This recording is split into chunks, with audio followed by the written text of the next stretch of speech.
मैंने कल फाइल में देखा, उसमें रसीद नहीं थी। मेरे वकील ने अपने पास रखे हुए थे और मैंने ओरिजिनल स्टे वाले को बता दीजिए। मैंने मेरिट पे सुन ले। मैंने एक मूल तो रसीद जो मैं थी, इस पर बात स्टे वाले को मैंने मूल स्टे पे सुन रसीद जो लीजिए। थी अपने वकील को दिया था और आप आपकी वकील बात ने सुन रहे हैं। आप जितना पूछा जाए उतना बताइएगा। जी आपकी बात बता दीजिए। स्टे वाले इनको सुन ले पहले। इसमें ये ले वो रसीद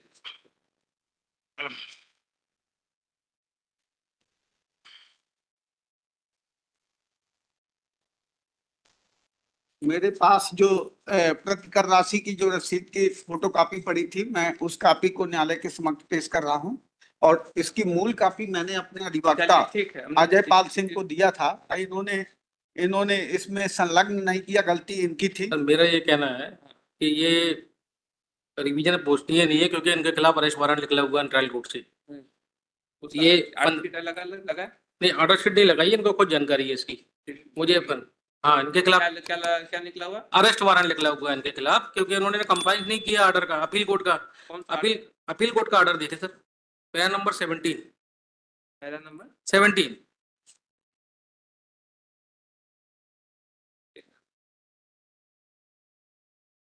अपील कोर्ट में।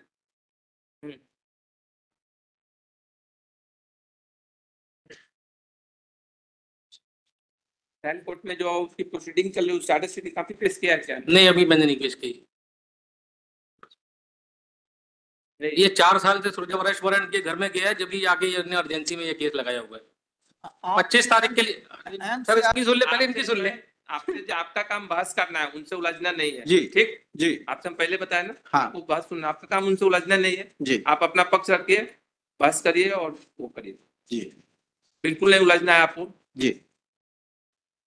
आपका काम अपना अपना पक्ष रखना है। ट्रायल कोर्ट में कल के लिए केस फिक्स है इनके खिलाफ अरेस्ट वारंट। आपको अपना जो बात करना है वो बात करिए, हम बात सुनने के लिए तैयार हैं। जी। तो इन्होंने जी कंप्लाइंस नहीं किया है और ना इन्होंने ये इस ऑर्डर का, तो इसके लिए रिवीजन मेंटेनेबल नहीं है, मेरा ये कहना है।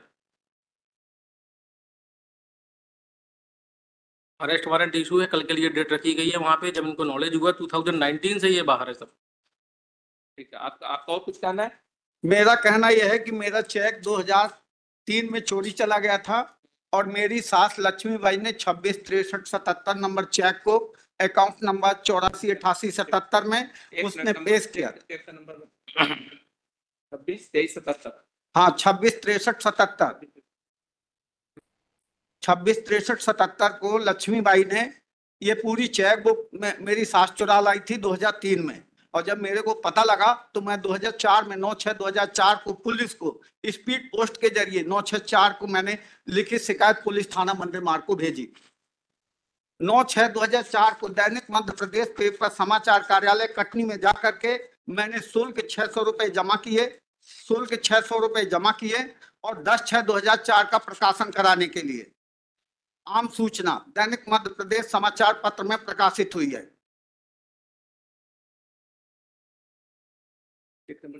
और स्टाफ पेमेंट के लिए एप्लीकेशन में 7/6/2004 को फैक्स के जरिए जीपीओ नई दिल्ली को भेजा था। और जब मेरी चेक बुक चोरी चली गई 2003 में, और मेरी सास जब उस चेक के बारे में खुलासा हुआ कि ये चोरी कर लिए, तभी तो मैंने लिखित शिकायत की पुलिस थाने को पहली शिकायत 9/6/4 को की। इसके बाद मैं पुणे थाना जब गया तो मैंने पूछा थाने वालों से कि जो मैंने 9/6/2004 को स्पीड पोस्ट के जरिए लिखित शिकायत दी है उसके ऊपर क्या कार्रवाई पुलिस ने की। तो उन्होंने कहा दिखाओ कौन सी शिकायत है। तो जब मैंने शिकायत दिखाया तो उस पर 24/7/2004 को उन्होंने रिसीविंग दी 24/7/2004 को उसमें लिखित शिकायत में मुहर भी लगी हुई है। 9/6/4 का दैनिक मध्य प्रदेश पेपर का प्रकाशन का बिल भी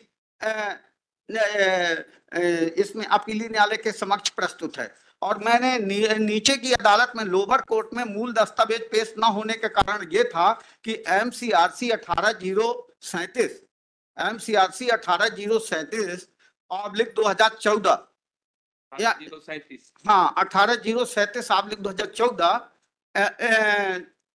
मध्य प्रदेश उच्च न्यायालय जबलपुर में मेरी सास ने उसकी अपील फाइल की थी। उस फाइल में मेरे सारे दस्तावेज संलग्न थे। इस कारण से मेरे दस्तावेज लोअर कोर्ट में साक्ष्य के रूप में नहीं लिए गए। और जब मैंने 7/2/2017 को माननीय न्यायालय के समक्ष पहुंचा और ये इन्होंने अपील, ये उस केस में भी यही अधिवक्ता हैं 7 साल से। इन्होंने जब इनकी 7/2/2017 को इन्होंने खुद पेश नहीं हुए, और जब पेश नहीं हुए इनकी अपील खारिज हो गई 7/2/2017 को। उसी अपील को इन्होंने 3672/2017 इन्होंने फिर रिस्टोर कर दी। 2017 से लेके और 2024 तक कहां थे, क्यों नहीं जवाब दे रहे हैं 36/2017 में। और मेरी 7 वक्त की जो चेक बुक है 84, 88, 77 नंबर की जो चेक बुक है, उसी चेक बुक के चेक 26, 63, 79 और 80 मेरे चचेरे भाई से 60 गांठ करके लिया है इन्होंने। और 2003 में जब मेरी चेक बुक चोरी चली गई, 2004 में मैंने स्टाफ पेमेंट के लिए एप्लीकेशन लगा दिया, लिखित शिकायत कर दिया, पेपर में प्रकाशन करा दिया। और मुकदमा जब चला तो लोअर कोर्ट कटनी ने क्या किया, 10/6/4 के प्रकाशन को 10/6/7 3 साल बाद की डेट लिखती।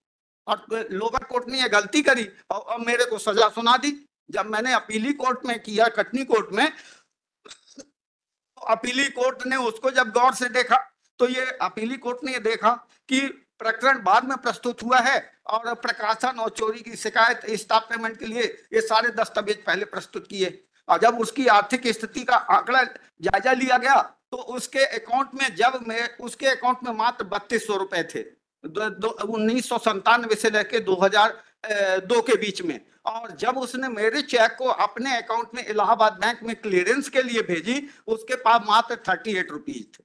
गरीबी रेखा का कार्ड बना है, मजदूरी का कार्ड बना है, बैंक का लेजर हमने भी पेश करवाया। और जब वो आर्थिक स्थिति से इतनी कमजोर थी कि वो जो मेरे ऊपर 1 लाख रुपए देने का आरोप लगाई थी, और वो जब न्यायालय ने इस बात की समीक्षा की, देखा कि जब ये झूठा आरोप लगा रही है दमाद के ऊपर, 1 लाख रुपए देने की ना तो हैसियत है, अगर इसके पास हैसियत होती तो ये इसके अकाउंट कहां से पैसा लेके आ गई। इसके अकाउंट में ना तो पैसा है, ना उसके पास चल संपत्ति, ना अचल संपत्ति, कोई ऐसी चीज नहीं जो कि बेच के साबित कर सके। तो और ये मेरे चचेरे भाई को मेरे सास के बारे में पूरी जानकारी है कि इसका विवाद इससे चलता है। मेरा चचेरा भाई जाके उसके साथ में तालमेल बैठा करके और उसी चेक बुक के चेक को इसने इस्तेमाल कर लिया।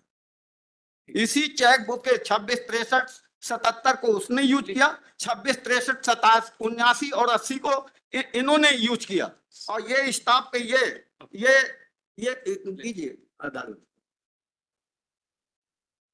और मैंने स्टाफ पेमेंट करने के लिए जब अपनी अकाउंट खाता बंद कर दिया 3/7/2004 को, तो जब मैं 3/7/2004 को खाता बंद कर दिया तो इनको चेक कहां से दे दूंगा। ये मेरे ऊपर जबरदस्ती मेरे को परेशान करना चाहते हैं। ये सोचता है कि दिल्ली में फुटपाथ में पटरी में दुकान लगाता है, इसको हम दिल्ली से जबलपुर जब दौड़ाएंगे तो परेशान होके कुछ पैसा दे भागेगा। और ये चीटिंग करता है, ये हमेशा मेरा चचेरा भाई। और आपकी न्यायालय के समक्ष भी मैं उपस्थित था उस दिन, जिस दिन भिखारी लाल वेन और विरुद्ध ब्रज किशोर कुर्मी का मुकदमा यहाँ चला। और उसने अंजलि पालो जज साहब ने उनको उनकी जमानत भी खारिज कर दी थी कि सुसाइड नोट होने के कारण जमानत खारिज की जाती है। और ये हाई कोर्ट में जब जमानत की लगी इनकी ब्रज किशोर की, तो उन्होंने उससे गायब करवा दिया। मैं उस दिन यही अदालत में मौजूद था। आपका बहस हो गया आपने? हाँ बस हो गया बस। एग्जिबिट P8 है सर, जिसके द्वारा इन्होंने चेक दिया है, और ट्रायल कोर्ट का पैरा नंबर 19 और 14 है सर। बस आप अपीली कोर्ट की ड्यूटी थी कि अपीली कोर्ट की ड्यूटी थी तो लोअर कोर्ट को प्रत्यावर्तित करती, जो साक्ष्य के रूप में दस्तावेज नहीं लिए गए हैं। तो अपीली कोर्ट की ड्यूटी थी कि लोअर कोर्ट को प्रत्यावर्तित करती कि साक्ष्य के रूप में मेरे उन दस्तावेजों को लिए जाते जो दस्तावेज लोअर कोर्ट में पेश नहीं हो सके। तो अपीली कोर्ट ने नहीं किया, तो अब ये उच्च न्यायालय के समक्ष वो दस्तावेज अपीली न्यायालय के फाइल में जो संलग्न है वो प्रस्तुत है। ठीक है, आप जाइए। Thank you. आदेश साहब देखिए उधर है वो भी है। बस ये लास्ट पेज में है, एनेक्सर P9 में। ठीक, लास्ट पेज में वो ठीक ठीक हो, thanks. Thank you.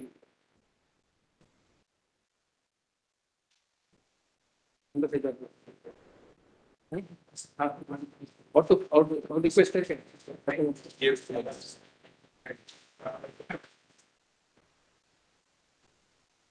Serial number 6.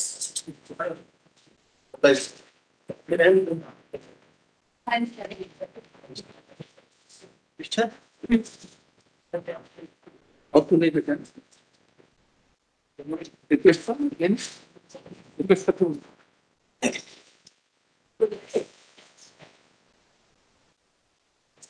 Mr. Beck. Final editor. One, जैसे कहा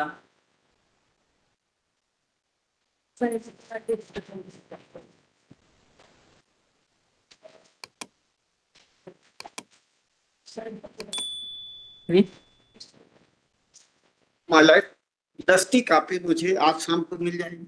नहीं अभी तो ऑर्डर अभी आज नहीं होगा तो मुझे तो कल कोर्ट में पेश करना है नहीं लोग। अभी आज ऑर्डर अभी देखना पड़ेगा ऑर्डर अभी तो under the signature court master जैसे दिल्ली में नहीं वो आप दस्ती का बताइए कोर्ट क्या करेगी जी ऑर्डर देखेंगे आज लेकिन वो अभी पूरी फाइल पढ़नी पड़ेगी जी। तो मैं कब तक इंतजार करूं? हम आप इंतजार नहीं करना है शाम तक होगा नहीं तो फिर आगे जब होगा आपको सूचना मिलेगी। हाँ आपको सूचना मिलेगी जी। ठीक।